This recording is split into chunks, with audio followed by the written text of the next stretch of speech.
Coming up on today's edition of Wildcat Weekly, Irish dancing, St. Patrick's Day history, and shamrock shakes. All this and more, next.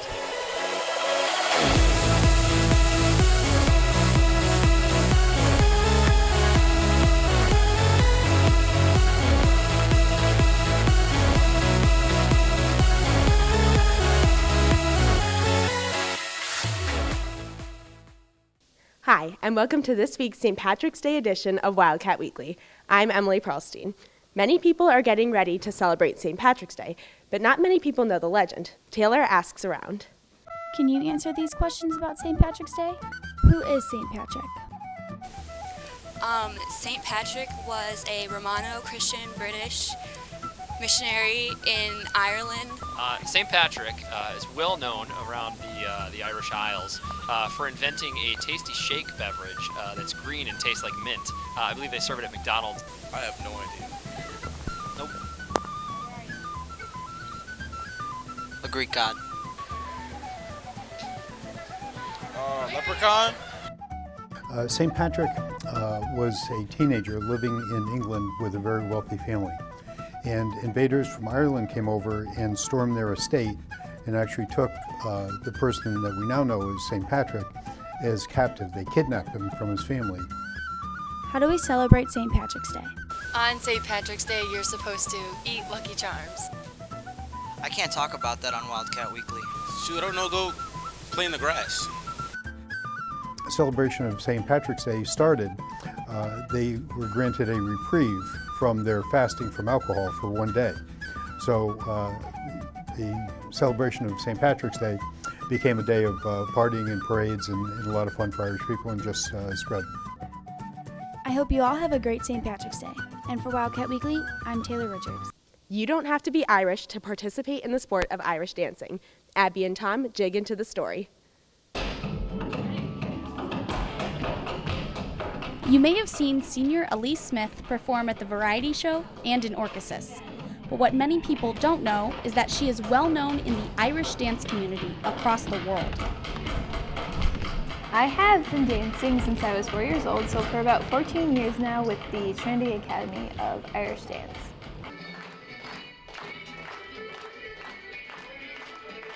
Well, when she started, we knew that she had something going for her, so we at a young age, she progressed a lot faster than most dancers. She had a really good work ethic. I am a two-time world champion of Irish dancing. I won with my team in 2008, and then I recently got bronze with my team in 2011. I think the most unique experience I've ever gotten to do with Irish dance was when I recently performed on the Conan O'Brien show. He did this whole segment where he was in Chicago for a week and he learned how to actually Irish dance, and we were able to teach him how to Irish dance, and then he brought us back for the live show, and it was just such a unique experience. I think that her personality, she's very outgoing, and that comes across on stage. She's always biggest smile on the stage. She's got tons of energy, and she's just really great at when she has energy. The rest of the gang gets a lot of energy too. I'm actually only about 10 to 15% Irish, so you don't have to be completely Irish to be an Irish dancer or celebrate St. Patrick's Day. I actually believe that the one day of the year where you can be as Irish as you want is on St. Patrick's Day, and everyone will accept you because you're just going to be having a fun time. Elise Smith is definitely a Wildcat you should know. Happy St. Patrick's Day. For Wildcat Weekly, I'm Abby Hanneman, along with Tom Johnson. Once a year, McDonald's breaks out a special drink just in time for St. Patrick's Day. Dylan sips into the story. McDonald's is known for their Big Mac burgers, 10-piece nuggets, and golden crispy fries. But every spring around St. Patrick's Day, for a limited time only, they bring back a frozen treat, the Shamrock Shake. The Shamrock Shake is actually a mint shake. We actually put cream and a little bit of mint in it, stir it up, mix it together, and you get the mint flavor that you're used to tasting. It's a seasonal item for McDonald's. Usually they like to do it in the springtime. Somewhat supposed to be a jump start to summer because a lot of people like it. It also coincides with St. Patrick's Day. There's a big Irish population here in Chicago, so obviously there's the big Irish Day Parade in Chicago where they dye the river green. McDonald's has a big part in that as well. So it's just kind of one of those things that it's the perfect timing of the year for everything to launch it and have it around. But is this promotion as successful as it appears to be? It's probably one of the biggest selling items we have in that age group of, I would say, 13 to 18. It's really huge. Actually, it's our big boost for the springtime and early summer. It averages around, we're looking close to about a 2 million jump in sales. Well, with the drink being as popular as it is, I wanted to see what some Neuqua Valley students had to say about it. I enjoy a Shamrock Shake. I think they're disgusting. I think they're minty, delicious, and I love them because green is my favorite color. I prefer the Dirty Leprechaun. The Dirty Leprechaun is where we do a chocolate and shamrock mix. It's not really on our menu, it's not something we normally do, but if people request it, then we're more than happy to do it. I personally enjoy the taste of a Shamrock Shake, and for Wildcat Weekly, I'm Dylan Carnes. Do you have a favorite St. Patrick's Day eatery? Jessica and Logan dig into the story to find the top-notch Irish pub. Tommy Nevin's it's an Irish pub. It's one of 3 Tommy Nevin's. Our most popular Irish items here are the corned beef and cabbage, of course, and we have our Reuben and our corned beef and Swiss. My favorite thing on the menu here would be the pecan-crusted tilapia, but for the Irish dish, I would have to say the fish and chips or the corned beef and cabbage, just because it's so yummy. Tommy Nevin's lighthearted atmosphere makes for not only great food, but also happy employees. What I like about working here would be the people mostly, just because our environment is very fun and we get along. This is a family here, and also the customers are so nice and chill. And we do have our regulars, so we love having our regulars, and that's the fun part basically.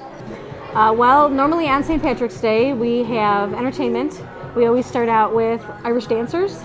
We have the little kids come in and they perform for our patrons, and then we have bands throughout the day that close the night for us. So we have constant entertainment going on during the day.